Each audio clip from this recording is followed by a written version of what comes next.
What's going on, everyone? Welcome back to another motovlog episode. Man, the last few days we've gotten hit with a pretty bad storm, and so it's actually pretty nice out now that the storm's gone. But because of the storm here in Arizona, they are not usually equipped to deal with a lot of rainwater. So as you see on the side of the roads here, we've got a lot of water pulled up because we don't have a drainage system out here. So a lot of water, makes the area usually flood. And this spot right here where I'm going through usually is pretty filled with water. But yeah, I guess it was supposed to be some kind of hurricane that hit kind of Mexico in the southern part of Arizona. So but we must have gotten the residual.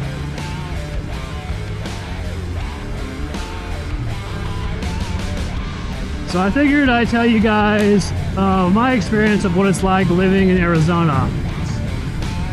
So back in October of 2022, we had moved down here.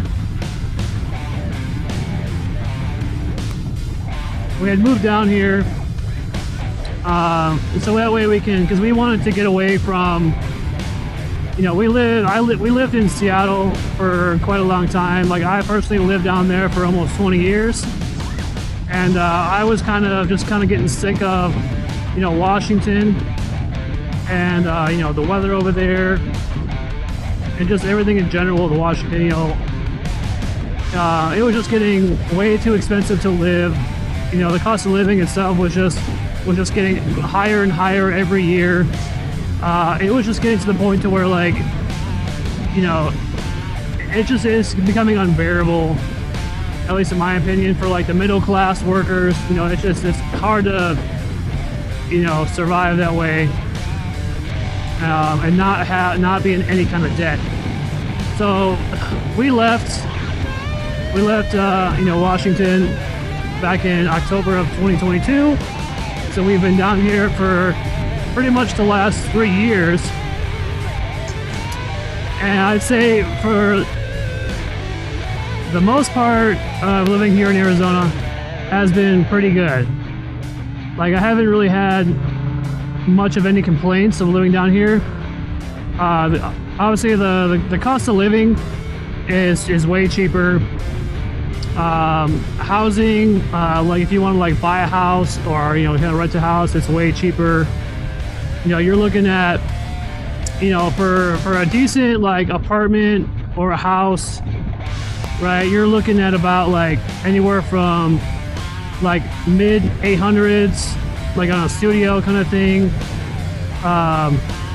up to a house being anywhere from 12 to $1,500 for a decent house. But I mean, if you want to get a more nicer house, it's going to cost you upwards of closer to $2,000. And see, that's where it was getting to the point up in Washington where, so down here you can literally get a studio apartment for I think it's $860 or just under $900 for a studio. Up in Washington, for a studio apartment, you're looking on the low side of $1,200 to $1,500 for a studio up in Washington. And if you were even to find try to rent a house up there, you're looking at upwards of $2,200 to $2,500 to rent a house, a decent house. And so yeah, like I said, the cost of living is cheaper, housing is cheaper. I can also say too that living in a smaller town, is nice because you're not having to deal with a lot of the traffic out here and the commuting times for work and all that.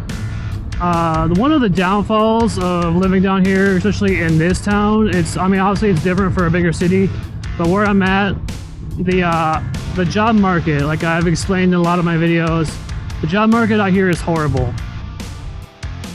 There are jobs that are posted online out here, there's usually a decent amount of them, but the issue is a lot of the pay is very low.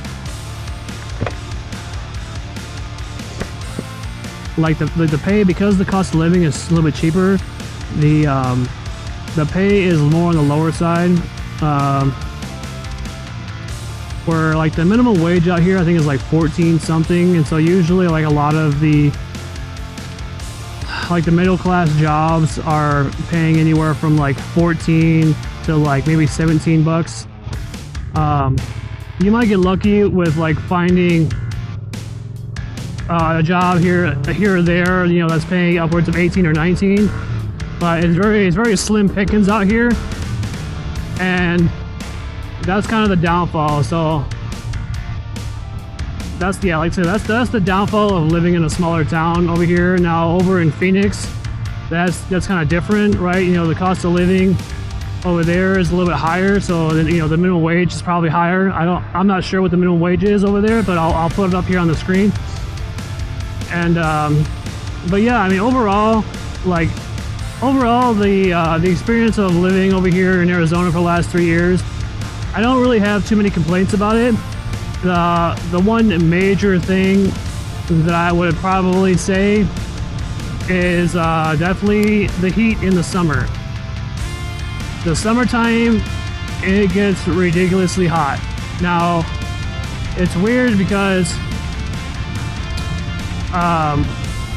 the first year I was here experiencing, you know, the 120 degree weather in like prime peak summertime was kind of brutal, right? And then, you know, my second year here, I was kind of getting used to it a little bit. It's still hot, obviously, but it's a little bit more tolerable.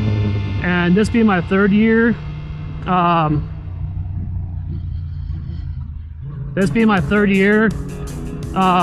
hot weather is still more like, it's getting more tolerable. Like, it's not as bad, so like it doesn't seem as hot as it actually is. Especially if you're staying hydrated, you know, drinking lots of water. The hot weather is not horrible. I mean, yeah, it sucks, especially if you're working outside in the hot weather. That's the shitty part about it. But I mean, if you're not having to work out in the heat,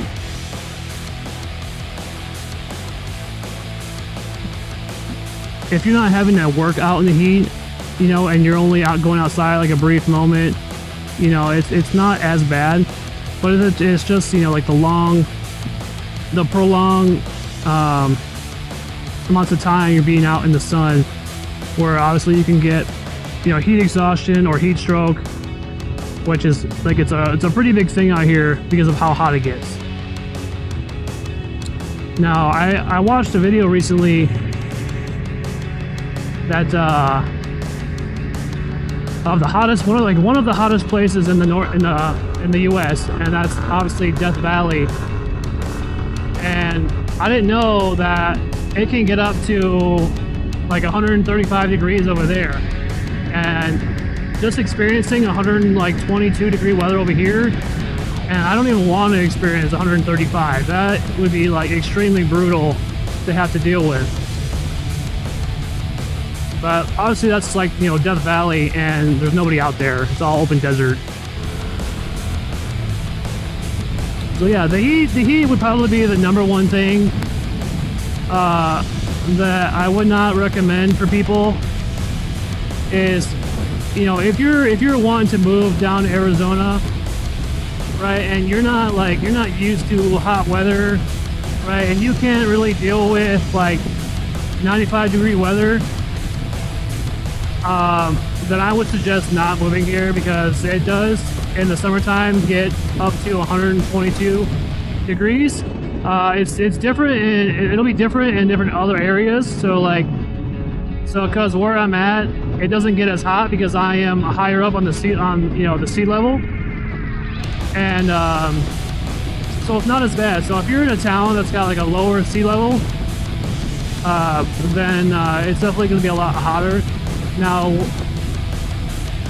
say like Phoenix, I think the hottest Phoenix got was like 115, I think it was, from what I've seen. And where I'm at, It doesn't really get that hot. It usually kind of stays like the hottest is like around like 10, like maybe 110 if that. It gets usually 105, 106 kind of thing. So it's not as bad where I'm at. But the next town over, yeah, it gets up to 122, and it's kind of brutal. But what I always try to tell people is that who don't live out here is that you only have to deal with like the 3 months of the extreme weather, which it may not seem like a long time, but 3 months of 100-degree weather or hotter is not very fun. And other than that, like the rest of the year is usually like perfect weather. And people don't tend to believe me when I say that, because people think that Arizona is always so hot, but I'm like, like I said, it's hot during the summertime, but off summer times, like spring, fall, and winter, it is like perfect weather, ranging anywhere from say like 50 degrees up to like 80 degrees. And it's usually perfect weather because you're like this. It's sunny and blue skies. Sometimes with a little bit of chill, but other than that, it looks like it's perfect. And compared to like living in Washington, where you get like maybe 2 months of nice weather, and the rest of the year is either gloomy, raining, cold, wet, like snowing. Like I would much rather deal with like the 3 months of hot weather than having to deal with 9 months of rain, cold, wet months. Like, it's just not very fun.